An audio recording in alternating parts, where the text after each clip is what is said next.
Hi friends, నేను మీ జ్ఞానేశ్వర్. ఈ వీడియోలో మనము కొన్ని విషయాల గురించి క్లియర్ కట్గా మాట్లాడుకుందాము. బిగ్ బాస్ టీము కళ్యాణ్ పడాలకు అన్యాయం చేస్తుందా, అదేవిధంగా బిగ్ బాస్ టీము తనుజ గారికి ఫేవరిజం చేయడం మళ్ళీ స్టార్ట్ చేసిన అనేది వీడియోలో క్లియర్ కట్గా మాట్లాడుకుందాము. అదేవిధంగా బిగ్ బాస్ ఈరోజు ఇమ్యూనిటీ కోసం 2 టాస్కులు అయితే జరిగాయి. ఆ 2 టాస్కుల్లో ఎవరు గెలిచారు, ఎవరికి ఎంత స్కోర్ వచ్చింది అనేది ఈ వీడియోలో క్లియర్ కట్గా మాట్లాడుకుందాము. అదేవిధంగా ఇమ్యూనిటీ టాస్క్ నుంచి వెళ్ళి కంప్లీట్గా బయటికి వెళ్ళిపోయిన కంటెస్టెంట్లు ఎవరు అనేది కూడా ఈ వీడియోలో క్లియర్ కట్గా మాట్లాడుకుందాము. అదేవిధంగా ఓట్ అపీల్ కోసము ఎవరికి ఆడియన్స్ ఛాన్స్ ఇచ్చారనేది కూడా ఈ వీడియోలో క్లియర్ కట్గా మాట్లాడుకుందాము. అదేవిధంగా అన్అఫీషియల్ ఓటింగ్ ప్రకారము ఎవరు ఓటింగ్ ఎలా ఉంది, ఎవరు సేఫ్ జోన్లో ఉన్నారు, ఎవరు డేంజర్ జోన్లో ఉన్నారు, ఎవరు ఎలిమినేషన్ దగ్గర ఉన్నారు అనేది ఈ వీడియోలో మనము క్లియర్ కట్గా మాట్లాడుకుందాము.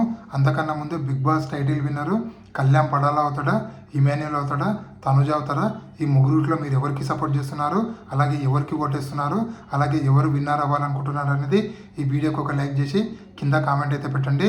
అదేవిధంగా నాకు ఒక ఇన్స్టాగ్రామ్ ఐడి ఉంది. ఆ ఇన్స్టా ఐడి పేరు జ్ఞానేశ్వర్ బీబీ రివ్యూస్ ఉంటుంది. మీరు ఇన్స్టాగ్రామ్ని ఫాలో అవడం వల్ల బిగ్ బాస్ సంబంధించిన అప్డేట్స్ ఎపిసోడ్ కన్నా ముందే మీకు తెలవాలంటే నా ఇన్స్టా ఐడిని ఫాలో అవ్వండి. 100% నేను 24/7 జెన్యూన్ అప్డేట్స్ ఇన్స్టాగ్రామ్ స్టోరీలో పెట్టడం అయితే జరుగుతుంది.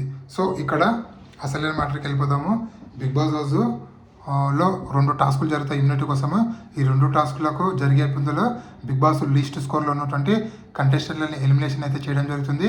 సో ఆ స్కోర్ని బిగ్ బాస్ హౌస్ ఉన్నటువంటి వేరే కంటెస్టెంట్కి ఇవ్వాలని చెప్పడం అయితే జరుగుతుంది. సో ఫస్ట్ రౌండ్లో సుమన్ శెట్టి గారు ఎలిమినేట్ అవుతారు. So Suman Shetty out of the race అయ్యి తన దగ్గర ఉన్నటువంటి స్కోర్ని సంజయ్ గారికి ఇవ్వడం అయితే జరుగుతుంది. దాని తర్వాత ఏమంటే మన జోకర్ టాస్క్ జరుగుతుంది.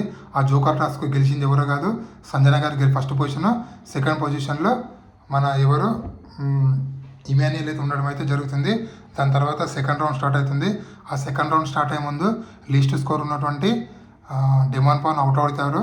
సో డెమాన్ పవన్తో ఉన్నటువంటి స్కోరు తనుజ గారికి ఇవ్వడం అయితే జరుగుతుంది. దాని తర్వాత మన పజిల్ టాస్క్ జరుగుతుంది. ఆ పజిల్ టాస్క్లో ఫస్ట్ పొజిషన్లో సంజన గారు అంటే గెలవడం జరుగుతుంది. సంజన ఫస్ట్ పొజిషన్, సెకండ్ పొజిషన్లో తనుజ గారు ఉండడం అయితే జరుగుతుంది. సో ఇక్కడ ఫస్ట్ పొజిషన్లో సంజన గారు, సెకండ్ పొజిషన్లో తనుజ గారు ఉంటారు. సో వీళ్ళిద్దరూ గార్డెన్ ఏరియాకి రావడం జరుగుతుంది. గార్డెన్ ఏరియాకి వచ్చిన తర్వాత అప్పుడే ఆడియన్స్ ఎంట్రీ ఇస్తారు. సో ఆడియన్స్ ఎంట్రీ ఇచ్చిన తర్వాత బిగ్ బాస్ సంజన గారికి అదేవిధంగా తనుజ గారికి కొన్ని క్వశ్చన్లు అడగడం జరుగుతుంది. ఆ క్వశ్చన్కి వాళ్ళు ఆన్సర్ ఇస్తారు. సేమ్ ప్రాసెస్ అప్పుడు ఆడియన్స్ బిగ్ బాస్ అడుగుతారు. సో మీరు ఎవరికి ఓట్ అపీల్ ఇచ్చే ఛాన్స్ ఇస్తారు అని అంటే మళ్ళీ ఆడియన్స్ తనుజ గారికి మళ్ళీ ఒకసారి ఓట్ అపీల్ చేసే ఛాన్స్ అయితే ఇవ్వడం అయితే జరుగుతుంది. ఇక్కడనే 100% సంజన గారికి అన్యాయం అయితే బిగ్ బాస్ టీం చేశారని నాకైతే అనిపించింది.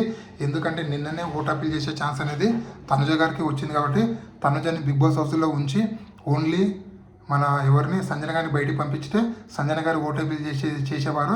కానీ ఇక్కడ బిగ్ బాస్ కావాలని తనుజ గారికి ఫేవరిజం చేయాలని చెప్పి తనుజ గారికి మళ్ళీ ఓట్ అపీల్ వచ్చేటట్లు చేశారని చెప్పి నాకైతే అనిపిస్తుంది. ఎందుకంటే యాజ్ ఆడియన్స్ నిన్న జనరల్ ఆడియన్సా వాళ్ళు, లేకపోతే పేడ్ ఆడియన్సా, లేకపోతే తనుజ గారి ఫ్యాన్సా అర్థం కావట్లేదు. ఎందుకంటే నిన్ననే ఓట్ అపీల్ అనేది వచ్చింది. సో మళ్ళీ ఒకసారి ఓట్ అపీల్ ఎలా ఇస్తారబ్బా? సో అందరు కంటెస్టెంట్లకు సమానంగా చూడాలి కదా. ఇక్కడ సంజన గారు కష్టపడి 2 టాస్కులు గెలిచారు. సో తనకు మినిమం అన్న తనకు న్యాయం అనేది జరగాలి కదా. ఆ న్యాయం జరగకుండా ఆడియన్స్కు మళ్ళీ ఒకసారి తనుజ గారికి ఛాన్స్ ఇవ్వడం అనేది నాకైతే 100% అన్ఫెయిర్ అనిపించింది. సో దీనిపైన మీ అభిప్రాయం ఏమనేది కింద కామెంట్ పెట్టండి. నిజంగా సంజన గారికి అన్యాయం జరిగిందా, అదేవిధంగా బిగ్ బాస్ తనుజ గారికి ఫేవరిజం చేస్తున్నా అనేది ఈ వీడియోకి ఒక లైక్ చేసి కామెంట్ పెట్టండి. అదేవిధంగా బిగ్ బాస్ టీం కళ్యాణ్కి అన్యాయం చేస్తున్నా అంటే నాకైతే అన్యాయం చేస్తున్నా అనిపిస్తుంది. ఎందుకంటే లాస్ట్ వీక్ క్యాప్టెన్ అవడము, ఈ వారం టికెట్ ఫినాలి గెలిచిన తర్వాత కళ్యాణ్ పడాల చాలా రిక్వెస్ట్ చేసింది బిగ్ బాస్కు, ప్లీజ్ బిగ్ బాస్ నేను ఆడియన్స్తో కలుస్తాను, నాకు ఓట్ అపీల్ చేసే ఛాన్స్ ఇవ్వండి, లేకపోతే అట్లీస్ట్ ఓట్ అపీల్ చేసే ఛాన్స్ ఇవ్వకుండా అట్లీస్ట్ ఆడియన్స్తో ఇంటరాక్ట్ అయ్యే ఛాన్స్ ఇవ్వండి, ఆడియన్స్ క్వశ్చన్కి నేను ఆన్సర్ ఇస్తాను, దయచేసి నా రిక్వెస్ట్ని కన్సిడర్ చేయని చెప్పి. సో బిగ్ బాస్ కళ్యాణ్ పడాలకు కన్సిడర్ చేయలేదు. ఆ ఛాన్స్ అయితే బిగ్ బాస్ టీము కళ్యాణ్ పడాలకు ఇవ్వలేదు. సో ఇక్కడ తనుజ గారికి ఫేవరిజం చేస్తానని చెప్పి నాకైతే అనిపిస్తుంది.